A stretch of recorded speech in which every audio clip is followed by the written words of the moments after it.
guys, welcome back to Dos Kreatif Channel. Hari ini kita dapat tamu istimewa. Istimewa nih, pakai karet 2 telur. Istimewa kenapa? Karena ini adalah senior kita di bidang desain grafis khususnya di Indonesia.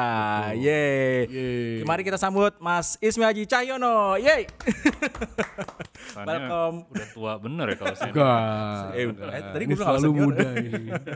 Oke guys, jadi gue manggilnya Mas Aji ya. Kita semua manggilnya Mas Aji ya. Lu juga Mas Aji. Ini hari ini kita mau bicarain soal DGI, Desain Grafis Indonesia. Nah, jadi masih ada beberapa orang yang sebenarnya belum ngerti DGI itu apa sih. Anggapnya ada perusahaan, ada yang anggapnya cuman apa istilahnya ya, kumpul-kumpulan community, lebih kayak gitu. Sebenarnya tuh kalau DGI itu tuh apa sih Mas? Kata yang paling mewakili dari DGI?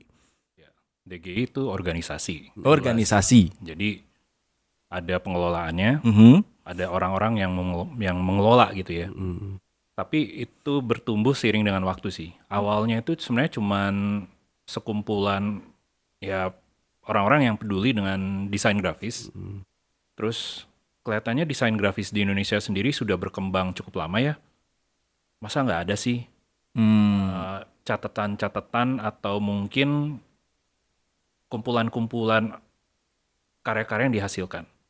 Nah jadi awalnya tuh dari mungkin 3 orang, Pak Hani Kardinata, kemudian almarhum Priyanto Sunarto, dan Henricius Kusbiantoro. Mereka punya kepedulian gitu ya, atau mungkin kekhawatiran gitu. Nah ini kan bidang yang lagi berkembang pesat banget di mungkin medio 2000-an, dan mereka ngelihat kok babak belur oleh persaingan, karena memang kita kan nggak punya ekosistem yang sehat gitu ya.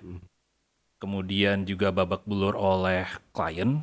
Kita bicara klien dari instansi, BUMN, swasta, ditekan harganya karena bersaing.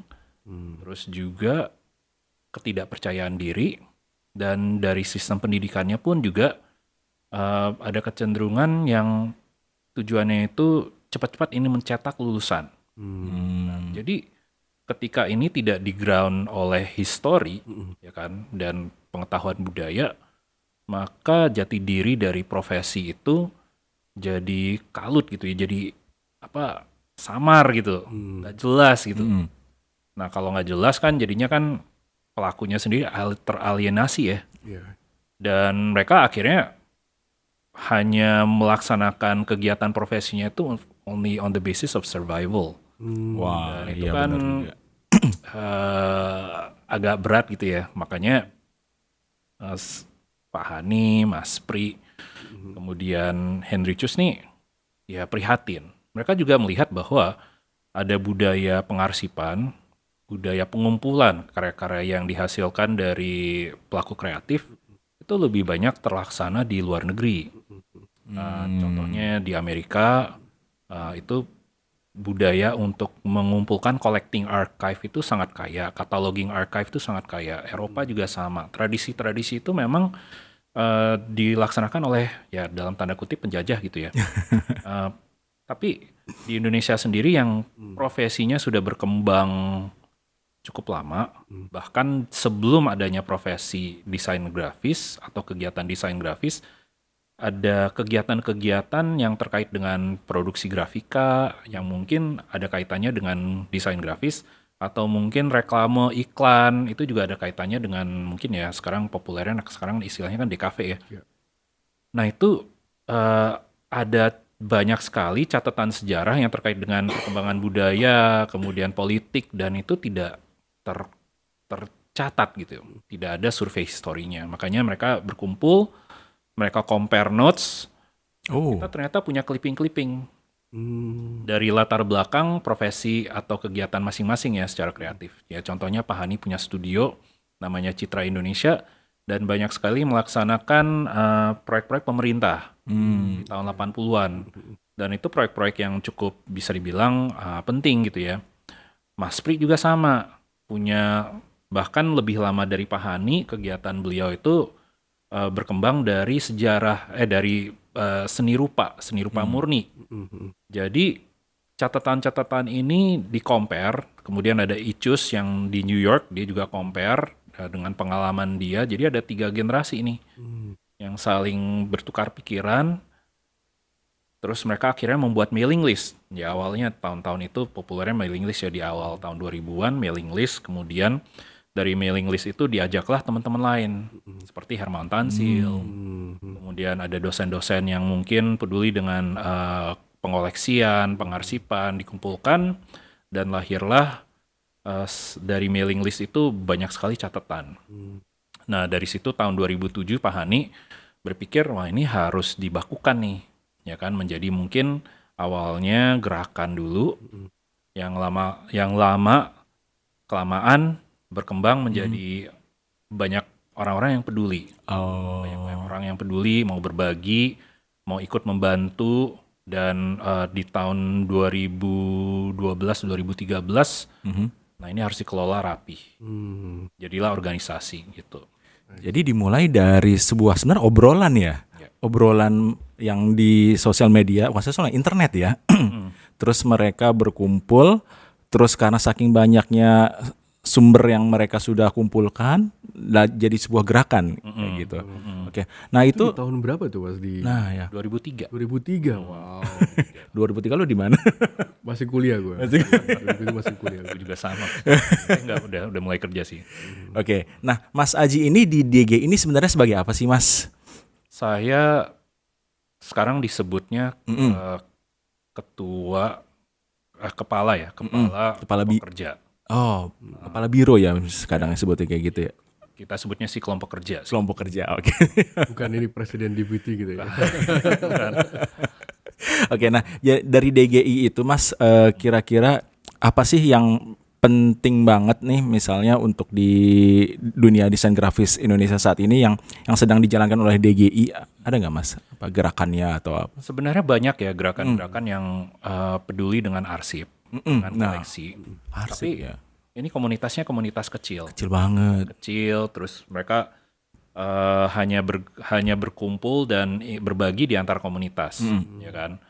Terus di mungkin 3 tahun 4 tahun belakangan ini muncul satu gerakan namanya Grafis Nusantara. Grafis Nusantara. Grafis Nusantara itu teman-teman yang memang gemar mengoleksi apa yang disebut dengan label efimera,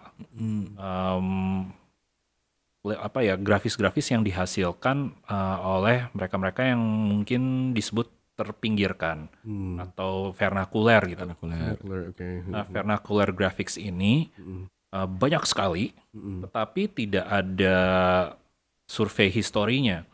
Karena yang rancang itu kan nggak tahu siapa. Iya juga. Random gitu ya. Mungkin kalau tahunnya kita mungkin bisa tahu dari kapan produk itu diluncurkan.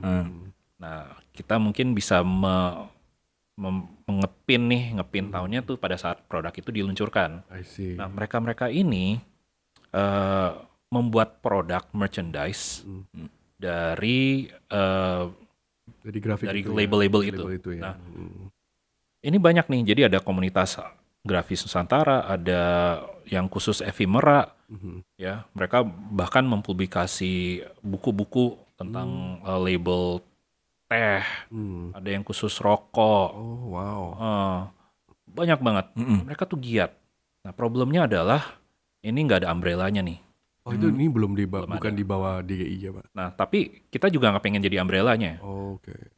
Yang kami ingin terjadi adalah ada dialog dan ada kolaborasi. Nah ini penting. Bagaimana kita laksanakan ini kami pikir saat-saat sekarang ini saat tepat, karena memang semuanya terbuka untuk kolaborasi. Iya, betul. Bagaimana kita bisa bukan hanya merangkul, tetapi mengajak teman-teman yang berkomunitas ini untuk yuk kita sama-sama isi bolong-bolong dari sejarah desain grafis di Indonesia. Mulai dari yang vernakuler, karena vernakuler itu banyak banget, seru gitu. Betul. Seru, tapi banyak bolong yang harus diisi. Kemudian yang tercatat secara sejarah, secara sejarah mungkin lebih mudah ya. Pelaku-pelakunya sebagian masih hidup, murid-muridnya masih hidup. Jadi ada testimoni yang mereka bisa sumbang, mereka bisa bagikan, dan karyanya juga masih ada. Nah, challenge-nya adalah kalau kita udah dapat ini, yang lebih sulit, yaitu yang mungkin sudah tidak ada di Indonesia. Contohnya arsip-arsip pada masa pendudukan Jepang, pada masa pendudukan Belanda. Wah itu kita belum lahir juga. Gimana cara Menarik ngumpulinnya banget. ya? Iya. Menarik banget nih. Dan ternyata sudah banyak disimpan oleh museum-museum di luar negeri. Contohnya di Belanda, I see. Malah di luar negeri ya? di bukan luar negeri, Indonesia. di Rijksmuseum, di Inggris bahkan juga ada, di Amerika juga banyak. Jadi rupanya nih yang namanya kolonialisme, kalau hengkang dari Negara yang negeri jajahannya ya, bangsa jajahannya, mereka tuh bawa arsip, bawa. Ya makanya kan banyak istilahnya rampasan ya, rampasan artefak budaya. Nah ini juga sama. Jadi ada dokumentasi, ada misalnya reklama-reklama, ya kan, yang kita temukan ada di luar. malah di luar ya. Di luar. Contohnya, banyak yang tidak tahu bahwa di tahun 1930-40 itu ada foundry. Foundry itu kan pabrik font ya, Ya, ya, ya. pabrik huruf.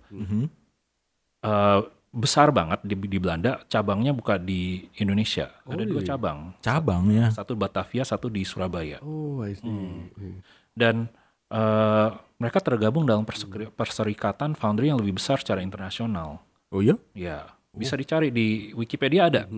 Jadi yang dari luar mereka punya cabang di Indonesia, bahkan ada 2. Berarti Ya. itu di tahun-tahun dulu ya? Pas Iya. lagi mungkin tahun seperti itu ya? Setelah VOC. Setelah VOC. Setelah VOC, sebelum kemerdekaan, aktif banget. Bahkan badan usahanya masih dipertahankan sampai sekarang meskipun sudah tidak bergerak dalam penciptaan font. I see. Oke, menarik. Nah,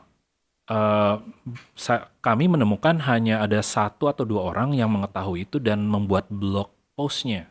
Siapa Mas? Ada, saya lupa namanya. Saya udah engage dengan beliau. Hah? Tapi ini saya temukan waktu menelusuri Leiden, Universitas Leiden dan Rijksmuseum, itu ada dokumentasinya. Oh, wow. Bahkan mereka melaksanakan pameran desain grafis pertama di Indonesia. Ya, orang Belanda. Gitu ya. Tahun berapa itu? Tahun-tahun 1930-1940. Sebenarnya ini kayak cerita-cerita gini tuh menarik ya. Maksudnya sometimes kita sebagai desainer, Profesi ini ya di sana. nah ini kalau kayak cerita seperti ini tuh bisa kita baca di mana ya? Atau ini memang kita PR sendiri Ini atau? Ini PR karena belum banyak yang meneliti. Kalaupun meneliti, lingkupnya itu untuk banget ya? di kampus dalam bentuk jurnal. Jurnal ini kan mungkin dimaksudkan untuk dibuka ke publik, tapi publik nggak aware. Ya kan? Jadi mesti datang ke kampus untuk meneliti, baru tahu gitu kan. Nah hal-hal seperti ini yang DGI ingin memetakan, kemudian kita engage dengan dialog, lalu yuk bagaimana nih kita kumpulin. Sistemnya nggak harus yang DGI punya, arsipnya. Iya, iya. Sistemnya bisa kita pinjam, ya loan kan istilahnya, Ada kerjasama lah. kerjasama. Terus kita sama-sama bisa ambil benefit dari itu, gitu. I think this is fantastic ya. I think maksudnya kalau saya kan misalkan lebih banyak tahu kan yang kita lebih luar negeri punya apa secara graphic design luar negeri. Memang itu ada bukunya tuh ya kan ya. Misalnya in the history of graphic design. Nah itu dia kalau misalnya di Indonesia itu I think kalau misalnya secara DGI itu menarik banget nih. Nah, Seperti itu sih. dari sebuah kumpulan gigi itu Mas ya, DG itu mengeluarkan buku yang menjadi satu-satunya ada di Indonesia. Ya. Buku apa tuh Mas? Nah tahun 2013 Pak Hani dengan saya itu ngobrol. Karena kami itu punya cita-cita yang dari zamannya Versus sebenarnya. Yes, ya. Saya ingat Pak. Versus ini, Saya hanya pembaca dulu. Masih ada loh. nanti Versus saya ini bawa tidak kesini ya. mungkin ada kalau Mario nggak bantu. Wah, kalau nggak ada Mas Aji yang ngajak juga nggak jadi sih majalahnya. Jadi cita-cita ini kan lahir dari majalah Versus. Majalah Versus itu kan publikasi periodikal gitu ya. Betul. Cuman di tengah jalan atau di awal perjalanan nggak jadi gitu ya. Karena satu dan lain hal.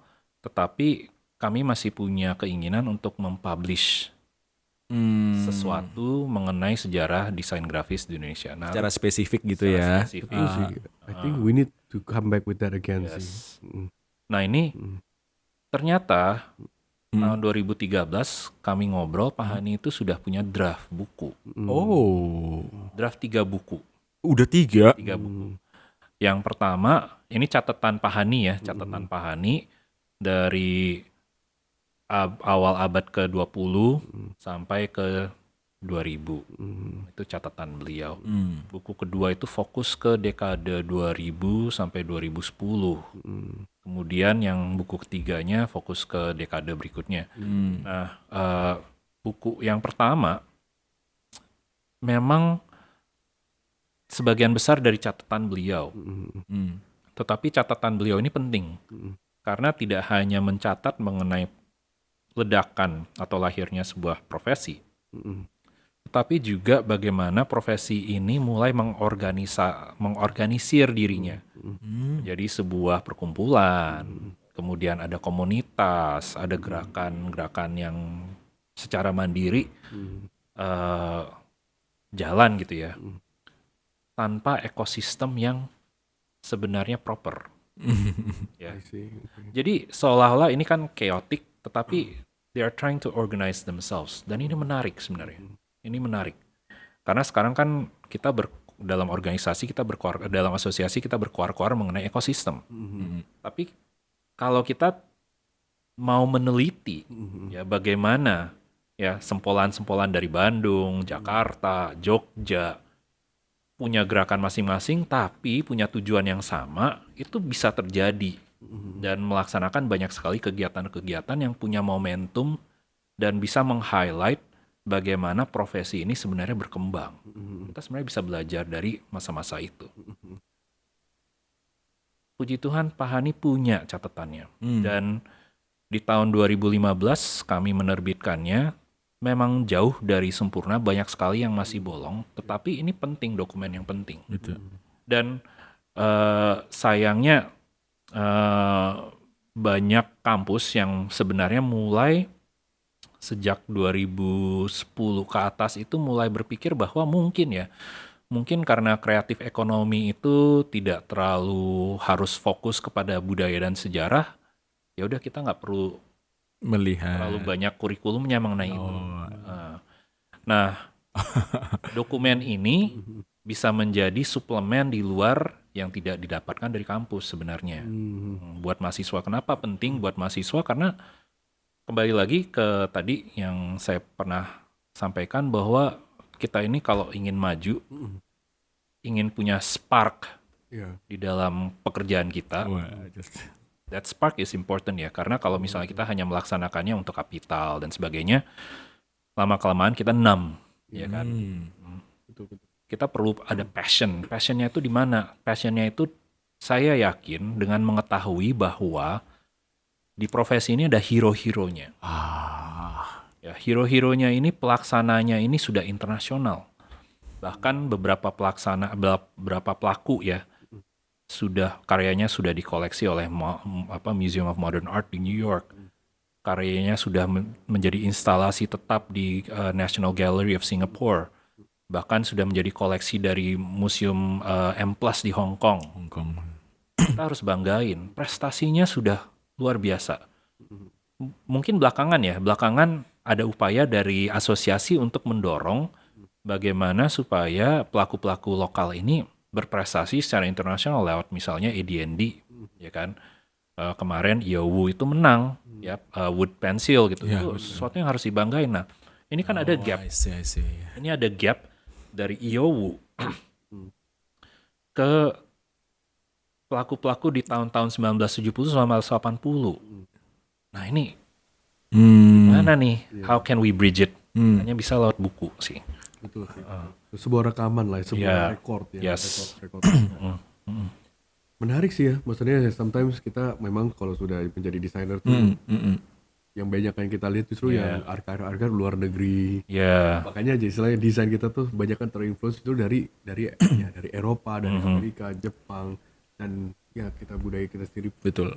Ya. Bisa nggak sih dibilang kalau buku yang dibuat itu apa namanya desain grafis Indonesia dalam pusaran desain grafis dunia DPD DGI DPDGD ya, itu adalah satu-satunya dan buku pertama tentang sejarah desain grafis Indonesia. Bisa nggak kita sebut gitu? Tidak, karena sebelum DGI DPDGD itu ada buku tinjauan DKV Tinjauan DKV. yang diterbitkan oleh Arif Adityawan Oke. oleh majalah Konsep. Ya. Tapi mencakup dunia dan porsi terakhirnya membahas tentang sejarah. Oh, ada porsinya itu. Sumbernya pun juga dari Pahani. Oh, gitu. Jadi ada buku itu, tapi yang secara yang kita bisa bilang kompendium ya, catatan yang lebih lengkap bisa ditemukan di buku DGI DPDGD. Dan berbeda dari tinjauan DKV karena tinjauan DKV ini lebih ke bagaimana kita meninjau overview secara umum ya, apa yang terjadi di gerakan di luar sama yang di dalam negeri gitu. Nah kalau Pak Hani konsepnya hampir sama tetapi side by side. Jadi dalam pusaran dunia itu ada maksudnya karena gerakan yang terjadi di Indonesia, gerakan sejarah yang terjadi di Indonesia tidak bisa lepas dari apa yang terjadi di dunia juga, termasuk desain grafis gitu. Jadi ada compare side to side-nya kalau di dalam buku itu apa yang sedang terjadi di dunia. Contohnya misalnya pada saat komputer Macintosh merebak dan mulai populer digunakan sebagai alat komunikasi visual, di Indonesia itu seperti apa? Iya benar juga ya. Compare waktunya ya, timeline yang samanya seperti Dia apa. masih pakai kertas, Pak. Manual, Masih manual. masih gosok urugos. betul. Nah, Mas Haji, kan DGI itu kalau kita lihatnya ada banyak banget buku-buku yang diterbitkan. Jadi selain DGI DPDGD ada berapa? 4, 5 lagi ya kayak gitu. Ada 7 atau 8. Wah, oke. Sebenarnya ada misi apa sih Mas dari DGI itu rajin sekali mengeluarkan buku-buku kayak gitu dan variasinya itu seperti apa aja yang diterbitin? Kalau kita tinjau ya secara sejarah, kami mulai menerbitkan buku itu at the worst possible timing ever. Kenapa Mas? Karena komunikasi digital mulai merebak ya, mulai naik gitu ya. Dan banyak sekali wacana mengenai bahwa ini adalah akhir dari cetak, ini adalah akhir dari buku. Ya. Iya.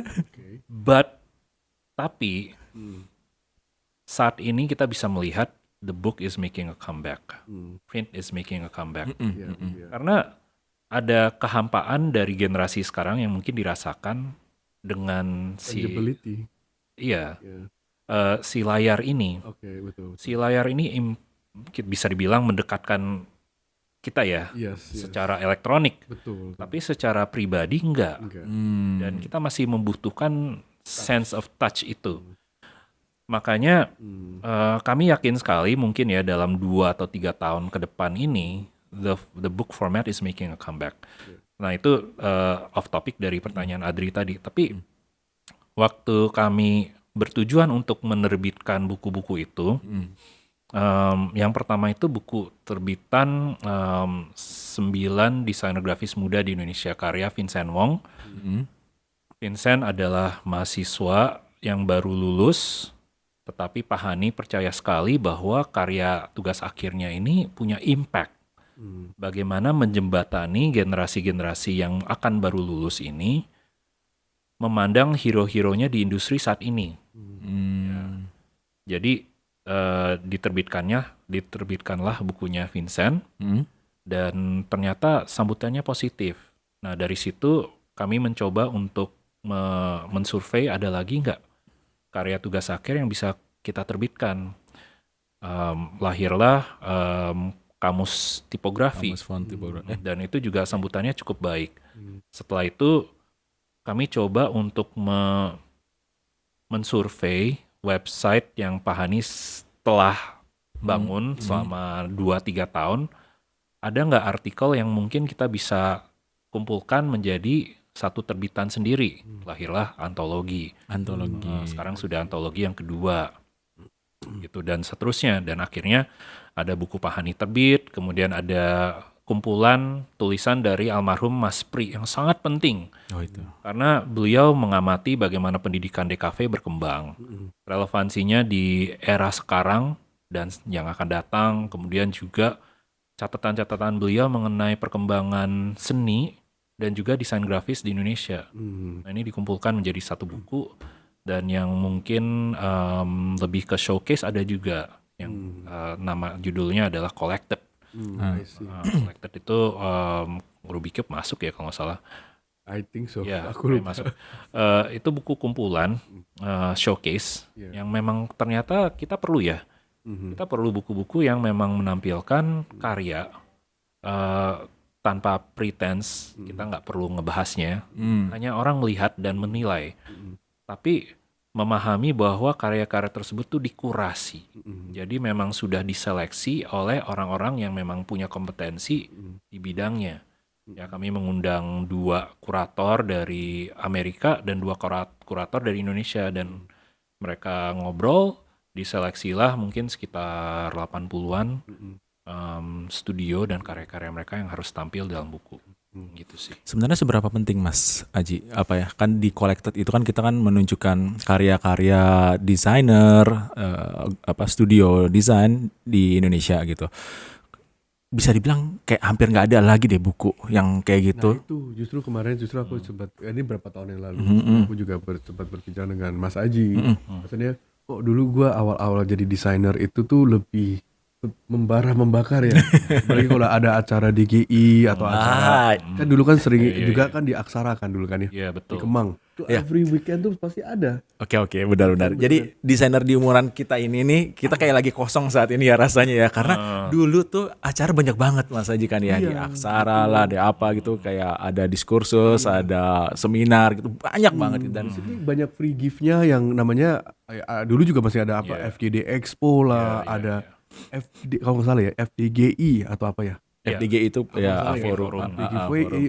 sekarang tuh kurang ya gitu kan. I think jujur kalau sebenarnya kalau misalnya ada kesempatan lagi, nggak tahu nih apa mungkin kekurangan apa yang kita bisa bantu. I think there is something yang Nah, mau kembalikan itu sih sebenarnya. jadi ada 2 pertanyaan nih Mas Aji nih. Pertama, kenapa ya Mas? Kenapa saat digital semakin maju tapi justru acara-acara kayak gitu makin sedikit?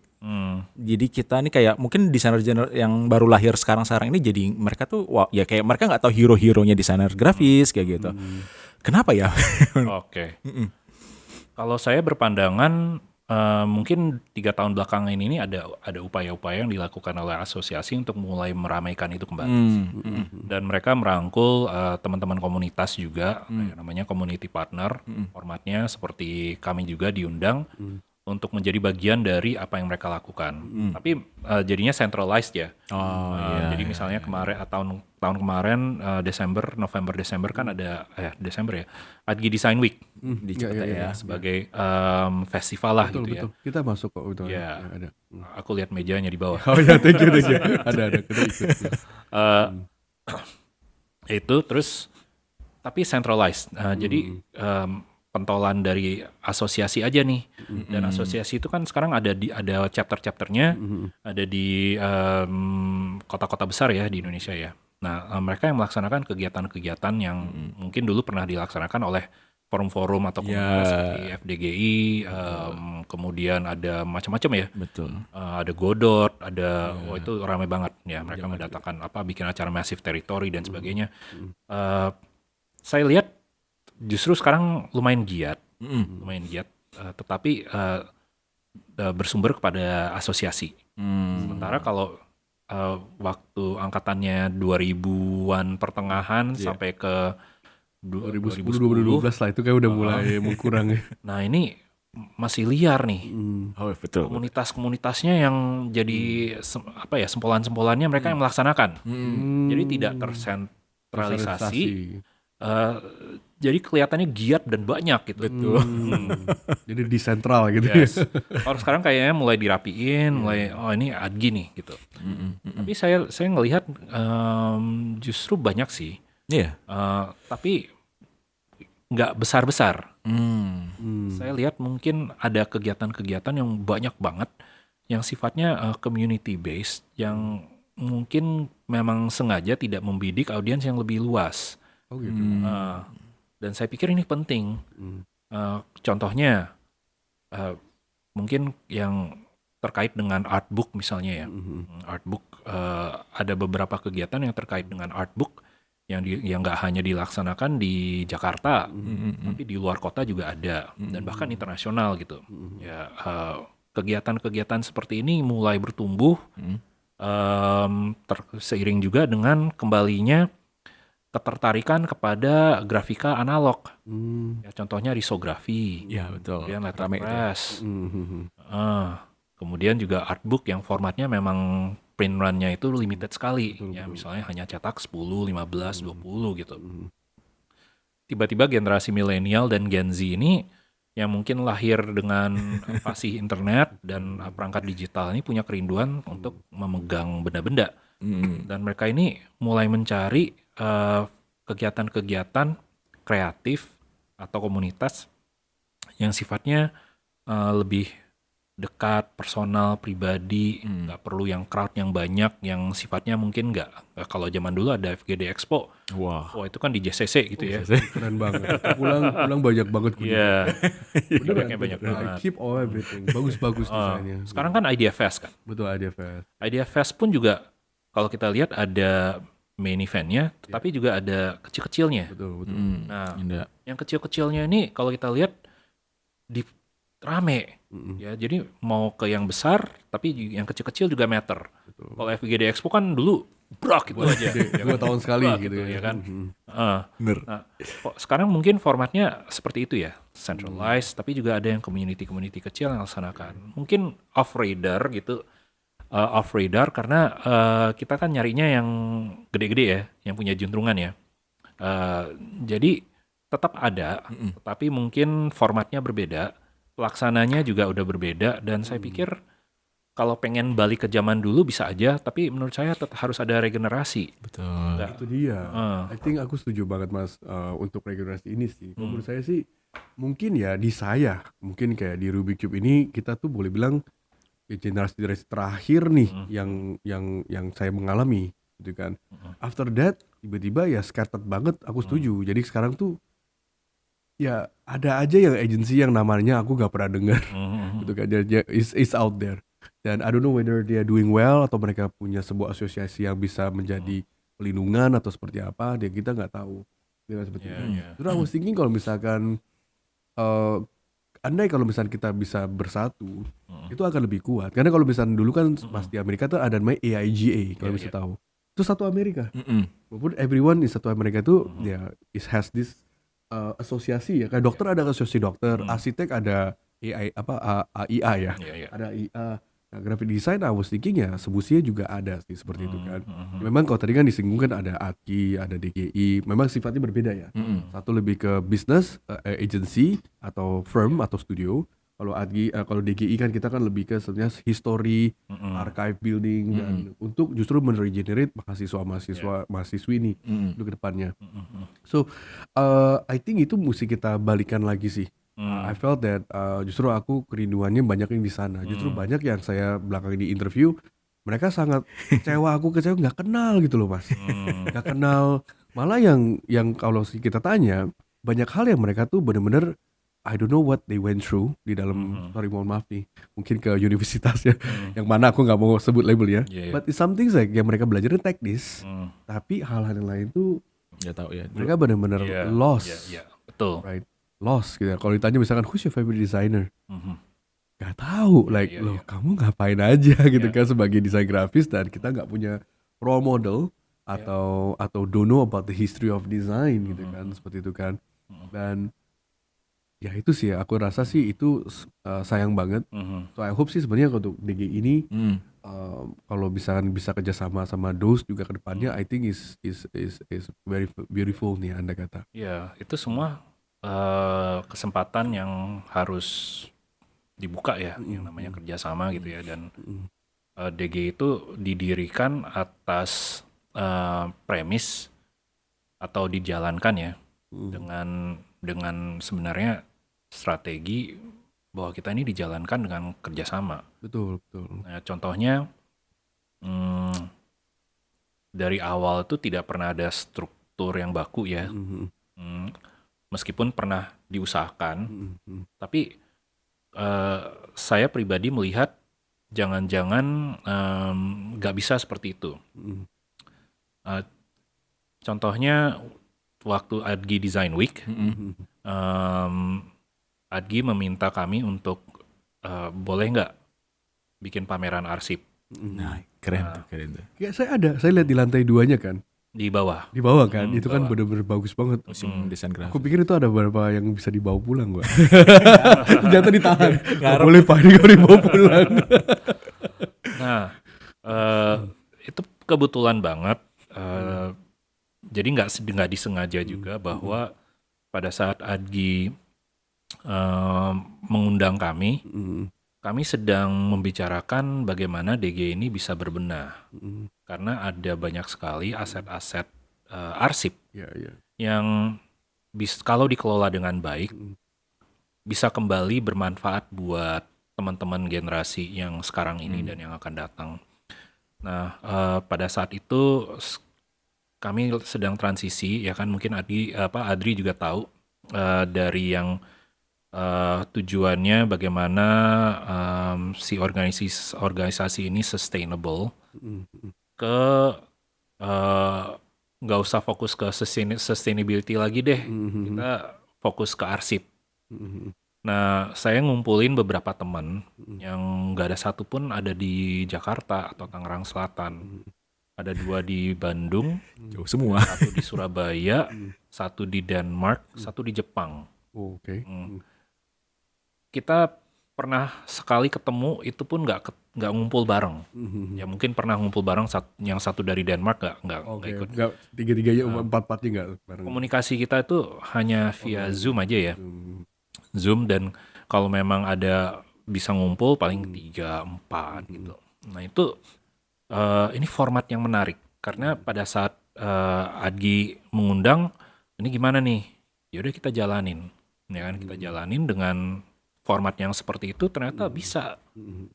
Jadi nggak perlu yang, nah ini ekosistem yang seperti ini bagaimana ya? Oke.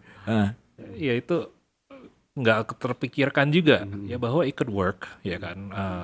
Sesuatu yang mungkin nggak perlu satu markas, nggak perlu satu format yang terukur atau direncanakan, tapi bisa jalan. Bisa jalan ya. Jalan. Tapi kalau menurut saya sih, kalau misalkan saya demennya ya Mas, kalau yang untuk yang zaman-zaman dulu nih, justru aku rindu ini waktu-waktu yang dulu ya. Romansa zaman dulu ya. Romansa zaman dulu. Karena kalau saya lihat ya, manusia itu memang tuh cenderungnya tuh mesti dibentuk habitnya sih. Iya. Karena kalau kita nggak punya satu lapak atau satu titik di mana yang kita menjadi rutin. Sekarang kan yang lagi rutin ini pedal ya kan, di mana pedal gila. Bisa seminggu 3 kali 4 kali lu nggak kerja gitu. Right? Nah, I think itu kan sebenarnya karena emang ada lapak di mana yang kita bersatu. Karena kalau aku lihat tuh, kalau sekarang itu kita memang tidak punya satu base campnya itu ya. Sebetulnya yang sebenarnya mungkin Jakarta juga sekarang sudah overflow ya ke Tangerang, Tangsel, dan mungkin banyak kan orang juga tinggalnya jauh, ya kan. Nah, I was wondering sih sebenarnya kalau misalnya kita bisa kembali lagi, atau mungkin kalau mohon maaf nih, kalau di agama kan kita kan punya komsel gitu kan. Apakah ya kedepannya kita mungkin gaya seperti itu atau enggak? Jadi kita ada yang namanya mainnya kita di mana. Lalu yang di sini tuh kita ada distrik-distriknya itu yang memang terjaga sebagai ya desainer yang bisa ketemu atau sebagai apapun sih.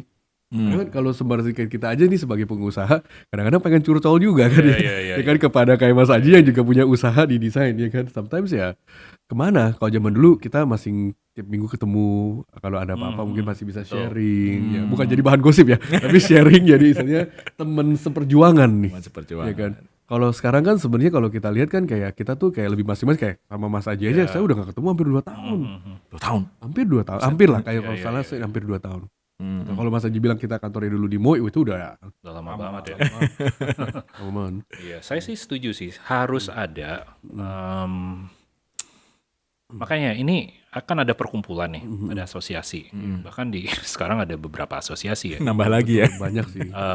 Saya nggak akan bahas itu, tapi intinya memang harus ada forum di mana kita ini bisa ngobrol. Di tahun 2000-an awal itu kan ada beberapa forum, mailing list, chat list gitu ya, RRQ dan sebagainya yang dikhususkan buat teman-teman DKV pada saat itu yang memang gelisah gini kan. Ada buzzword kreatif ekonomi yang lagi naik gitu ya kan, presidennya kan lagi fokus ke situ. Terus bagaimana gitu kampus-kampus dan pelaku-pelakunya ini ngebahasnya gitu. Kalau misalnya di Jogja, Bandung, Jakarta ya dibikinlah mailing list meskipun slow tapi terlaksana gitu. Betul. Terus kemudian berkembang menjadi chat group ya kan, ada Yahoo group lah macam-macam. Nah, tapi kita tetap perlu istilahnya berwacana ya kan, berdiskursus itu secara tatap muka. Iya sih. Ya tadi yang Mas bilang, sekarang kan memang layar sama kita ketemu kayak gini, kita bisa aja podcastnya Zoom. Yes. Tapi kan Ya, gimana mungkin ya? ya ada sesuatu yang nggak bisa ya emang lihat Tergantikan. ekspresinya ya kan, istilahnya mencium wanginya Mas Aji gitu kan. Kecium banget nih wanginya. Ada kata ya. So I think I think next time ya misi kita sih sebenarnya I'm trying untuk berjuang untuk kita balik lagi ada sebuah markasi. Misalkan ataukah Buatlah. ayo Mas, justru kita mau bareng, justru that's why the reason today mungkin bisa kita ngobrol lebih lanjut lagi setelah Off the record ya. Kalau pengalaman saya mungkin ada wadah, tapi wadahnya keliling aja. nah, bisa juga. Oke, kalau misalnya ada sekretariat, tapi keliling, jadi visit gitu. Karena kita tidak terbatas lagi oleh ruang. Betul. Jadi bisa fleksibel, bisa kemana aja gitu. Nah ini dan nggak menutup kemungkinan juga ada region ya, distrik-distrik lah. Saya mungkin melihat bahwa mungkin Jakarta Utara itu perlu satu Iya, bener. base camp. Perlu. Kemudian Banyak juga desainer di sini iya, sebenarnya. Barat perlu, timur perlu, selatan perlu. Tangsel perlu, gitu. Tangsel pun juga bisa terbagi atas Iya, wilayah. beberapa wilayah lainnya. Setiap 3 bulan quarter kita bisa ketemu Iya. ya. Ada seru acara annual. Nah, itu Kan kan itu loh. Biasanya kayak business network tapi ini creative network ya. ya. Seperti itu kan. Networking itu penting. Tapi juga itu dibutuhkan effort ya. Dibutuhkan effort dan juga kesepakatan bagaimana ini dilaksanakan.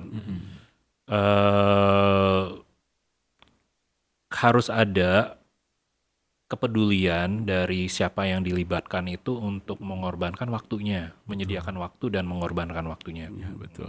Jadi harus ada pemahaman bahwa what we are doing itu for something better lah for this profession gitu. Nah, kalau zaman kita masih bergerilya di tahun-tahun 2000 Rasanya masih muda gitu. Waktu itu kita ini bergerak karena memang asosiasi ini lagi vakum. Oh, betul juga sih.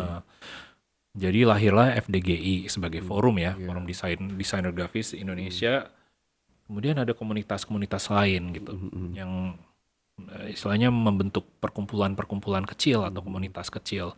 Nah ini ada pertemuan setiap 2 minggu, Nah, kayak gitu sih. kumpul Mas. di kafe A, Betul. ngomongin kegiatan, Iya.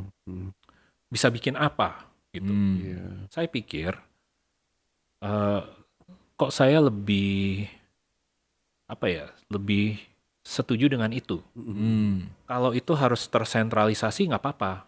Artinya asosiasi mengetahui dan mendukung, ya kan. Tapi tidak istilahnya mengikat. Oh tidak, mengikat sih kayaknya enggak sih. Ya. Jadi mungkin formatnya lebih ke community based, district community based. Betul. Tapi asosiasi tahu ini dilaksanakan dan didukung gitu. Saya pikir formatnya lebih free seperti itu ya. Iya. Lebih free seperti itu dan leluasa kalau antar distrik itu juga bisa berkunjung. Jadi kita ngelihat bagaimana membangun ekosistem yang sehat Betul. yang tidak kalau bersaing pun juga enggak juga ya. I Artinya don't know ya. Aku sih nggak pernah ngelihat bersaing ya. heeh, Maksudnya kalau sekarang juga saya dengan Mas Aji juga desain agency, saya dengan beberapa agency, saya nggak ada rasa bersaing sih jujur. Atau yang lain sih nggak tahu terhadap kita. ya, Cuma kalau menurut saya sih, kalau kita merasa tersaing dengan usaha itu, I think sorry to say, mungkin kalau menurut saya agak sedikit small minded. ya, Karena kalau menurut saya itu justru kita tuh mustinya bersatu. Justru ya as what we see kayak agensi di luar negeri, kayak di ya tadi di AIGA, karena mereka bersatu itu jadi kelihatan lebih kuat ya, malah. ya. Jadi misalnya maupun kita ada masalah pun di mana kan itu organisasi yang bisa bantu sebenarnya kan. Seperti itu kan. Andai kata ya, ya nggak selalu mesti minta bantuan sih, tapi Ya. adalah sebuah tulang punggung lah di mana yang kita rely on what we are working on sih. Gitu. Ya, sebagai mungkin asosiasi sebagai umbrella dari ekosistem ya, Betul artinya betul umbrella pengawas ya. dan Pengawas. sebagainya. Tapi si komunitas-komunitas ini mesti tetap bisa berkembang sendiri. Betul betul. Karena tujuannya sama sih sebenarnya. Nah, ini yang harus dipahami bahwa tidak ada persaingan karena komunitasnya kan itu kan ada konsentrasi kreatifnya yang mereka laksanakan ya. Ya contohnya kayak Grafis Nusantara, ya Ephemera. Ya, saya tahu mereka lagi bikin buku tuh, lagi bikin buku kompendium logo-logo dan label. Oh, itu luar biasa kalau diterbitkan. Tapi pada saat yang sama ada komunitas-komunitas juga yang misalnya hanya fokus ke label bungkus teh, ada yang hanya fokus ke rokok, Iya. dan ada yang koleksi-koleksinya udah luar biasa. Nah, kita mesti respect juga sama mereka ini dan kita tinjau juga nih di sejarah kan dulu Leboye itu membuat buatan Indonesia asli Betul ya.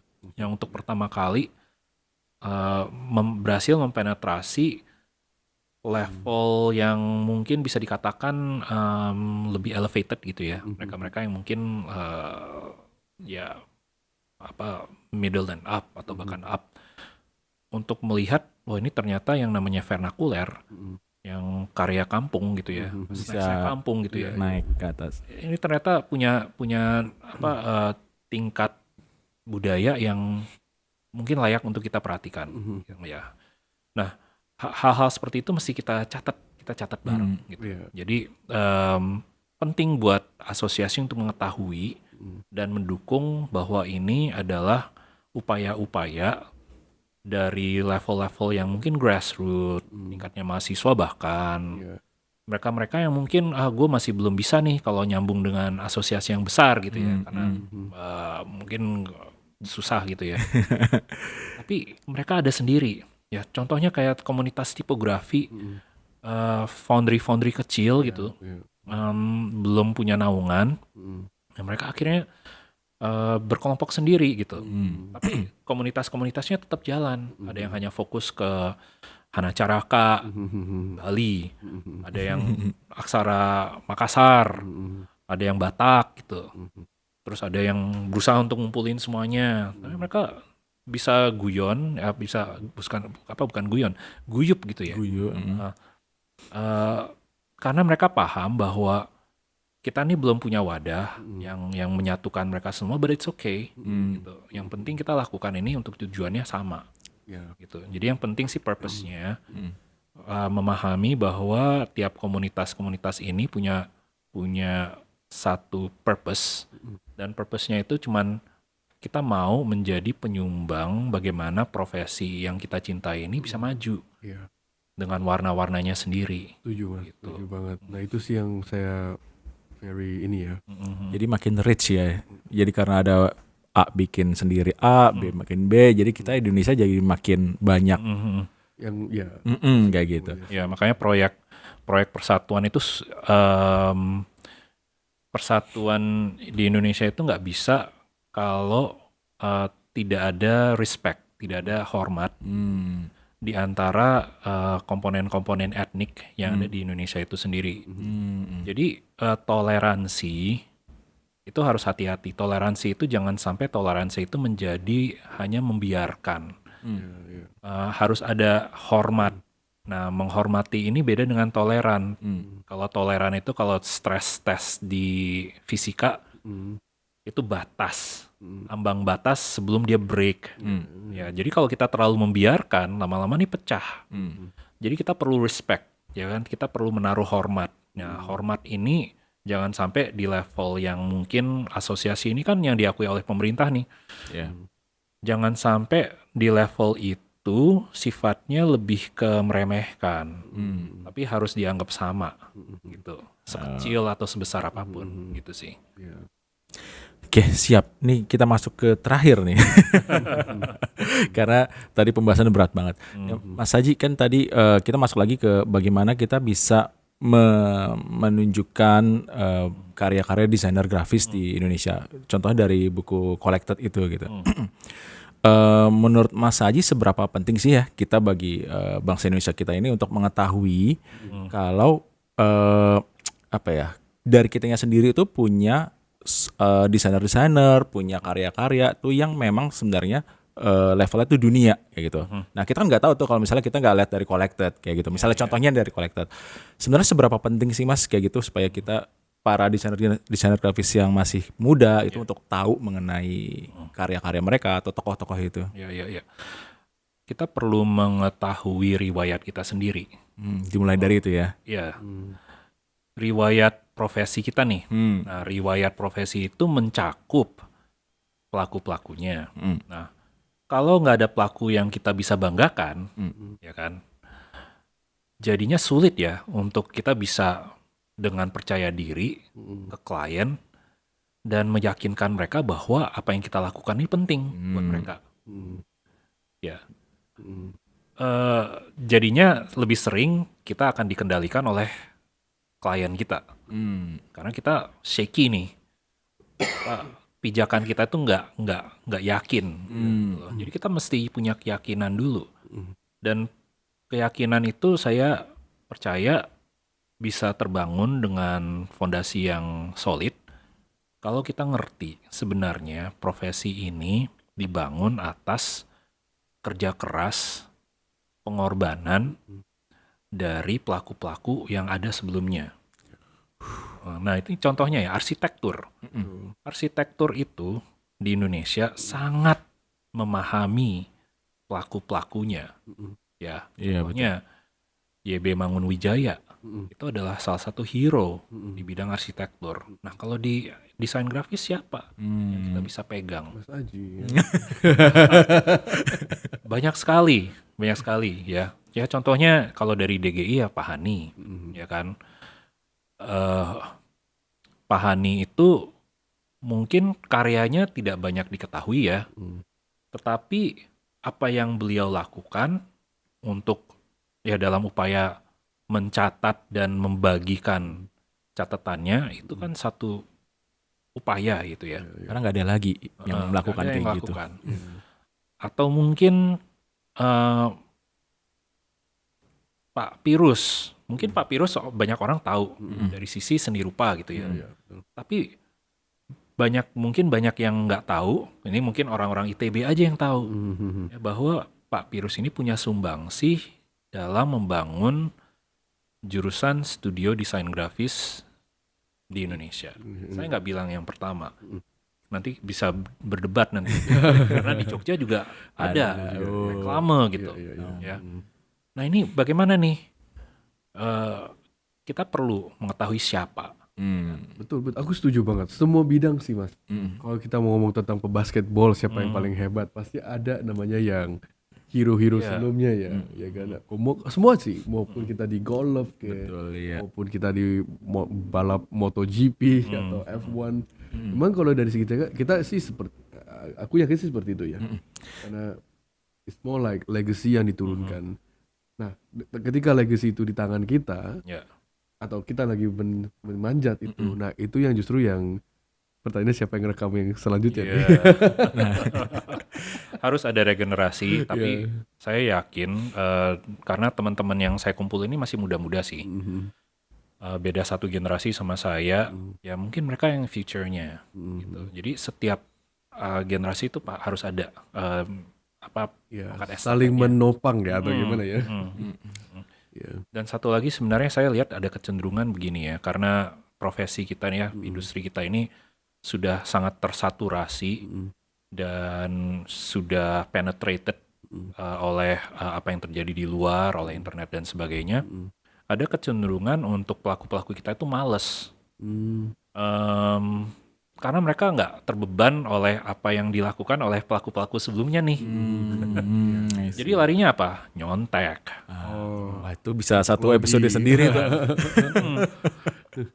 Banyak sekali kalau ya saya suka ikutin ada satu Instagram yang dia membuat meme, ya kan, meme tentang desain grafis dan kebanyakan di situ bahasnya tentang jiplak, jiplak atau ya ketidakkompetensinya desainer. Itu kebanyakan larinya ke situ, ya kan, bahwa ada kafe di Jakarta bahkan yang ternyata logonya Mirip kayak di luar kota. mirip, ya di luar negeri. Luar negeri malah. Atau label pakaian yang ternyata Wah, itu tuh. memang terang-terangan. Ada tuh baru-baru ini tuh.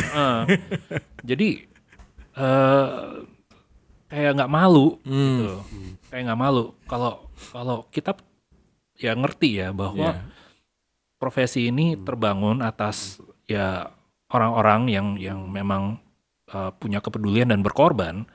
Mungkin ya kita akan terbeban juga. Atau mungkin tidak disampaikan adalah namanya work ethic atau misalkan ya Itu juga. cara etiknya Itu juga. Nah ini kan bingung kenapa tidak terjadi gitu kan? Kenapa apa ada sesuatu yang missing dari pendidikan kita gitu ya? Atau mungkin dari tempat mereka kerja tidak diajarkan gitu, tidak dilatih, diarahkan gitu. Jadi hal-hal seperti itu. Oke, jadi supaya kita tahu ya, untuk kita bisa bekerja tuh dengan baik, itu pertama kita harus punya sparknya. Sparknya itu kalau menurut Mas Haji itu hadir dari fondasi kita mengetahui apa profesi kita, siapa orang-orang di balik profesi kita, seperti itu ya. Oke. Seru nih. Ini kita Sebenarnya bisa lebih panjang lagi ini nih. gimana nih kalau nextnya, kalau secara future-nya DGI, what's your next step? Kita lagi sibukin apa nih, Mas? Dreams Ya, kami ada rencana menerbitkan buku Pahani yang kedua. Sudah ada draftnya, kemudian sedang dalam tahap perencanaan, tapi semua itu tidak mungkin terlaksana kalau nggak ada dana kan. Jadi ya kita lagi berusaha untuk melihat alternatifnya. Kemudian juga ada pameran yang sedang kami rencanakan terkait dengan arsip dan koleksi dari Pahani juga. seru tuh. Sebagai sequel dari pameran di Agi Design Week kemarin. Jadi kayak masih nyambung gitu ya. Oke. Mas Mario, ada lagi?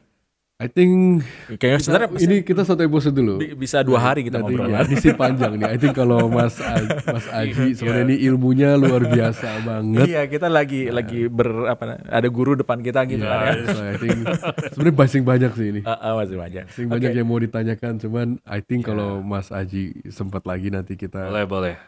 Always a pleasure. Thank you ya lagi. sudah menyediakan waktu. Oh, justru kita kebalik. Kita yang terima kasih Justru yang terima kasih. I know ini jauh loh. Jauh banget. Maksudnya kalau ya ujung ke ujung sih. Kalau the last time I went to tempatnya Mas Aji tuh 100 kilo per jalan. Kan? Perjalan 100 kilo. 100 kilo. Ini enggak tahu saya kejauhan apa Mas Aji kejauhan. Bercanda Mas. But I really like your studio. Studionya Mas Aji tuh cakep banget. Betul. Artsy banget. Artsy banget, architecture banget sih. Oke, kita dari DOS mau mengucapkan makasih banyak buat Mas Haji sudah meluangkan waktu. Kita yang justru terima kasih Mas dari jauh gitu. Oke, guys, terima kasih banyak sudah menyaksikan DOS Creative Channel. Kalau kamu suka video kita hari ini, tolong di-like dan di-subscribe. Jangan lupa komennya. Kasih tahu kita kalau misalnya kamu sebenarnya kalau kamu profesi desainer grafis, tolong tulis kayak kalian kayak kuliah di mana atau apa, biar kita bisa tahu ya kayak gitu. Oke. Terima kasih, sampai jumpa di video berikutnya. Bye-bye. Thank you. Peace out.